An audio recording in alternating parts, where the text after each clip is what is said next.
ವರ್ಷದವರೆಗೂ ಏನನ್ನು ಪಾಲಿಸಿದೆ? ಹೆಚ್ಚು ದುಡಿಯಬೇಕು, ಕಡಿಮೆ ತಿನ್ನಬೇಕು. ಏನು ಮಾಡಬೇಕು? ಹೆಚ್ಚು ಶ್ರಮ ವಹಿಸಬೇಕು, ದುಡಿಯೋದು ಹೆಚ್ಚಾಗಬೇಕು, ತಿನ್ನೋದು ಕಡಿಮೆಯಾಗಬೇಕು. ಕಡಿಮೆ ತಿಂದಷ್ಟು ಆರೋಗ್ಯದಾಯಕ.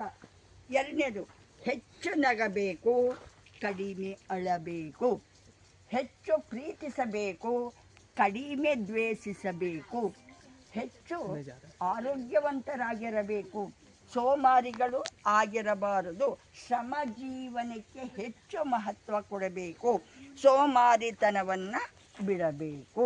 ಈ ಎಲ್ಲ ಅಂಶಗಳನ್ನು 90 ವರ್ಷದವರೆಗೆ ಪಾಲಿಸ್ತಾ ಬಂದೆ. ಅದರ ಗುಟ್ಟು ಇದು, ನನ್ನ ಆಯಸ್ಸಿನ ಗುಟ್ಟು. ಯುವ ಜನಾಂಗ ಏನಿದ್ದೀರ, ಭಾರತದ ಬೆನ್ನೆಲುಬು. ನಿಮ್ಮನ್ನು ಅವಲಂಬಿಸಿದೆ ನಮ್ಮ ಭಾರತದ ಅವನತಿ ಉನ್ನತಿ ನಿಮ್ಮ ಕೈಯಲ್ಲಿದೆ. ಮೊದಲೇನಾಗಬೇಕು? ಎಲ್ಲ ಮಾಲಿನ್ಯ ಆಗೋದಕ್ಕೆ ಕಾರಣ ನಮ್ಮ ಮನಸ್ಸಿನ ಮಾಲಿನ್ಯ. ನಮ್ಮ ಮನಸ್ಸು ಹಸನಾಗಬೇಕು, ಎಲ್ಲವೂ ಸರಿ ಹೋಗುತ್ತೆ.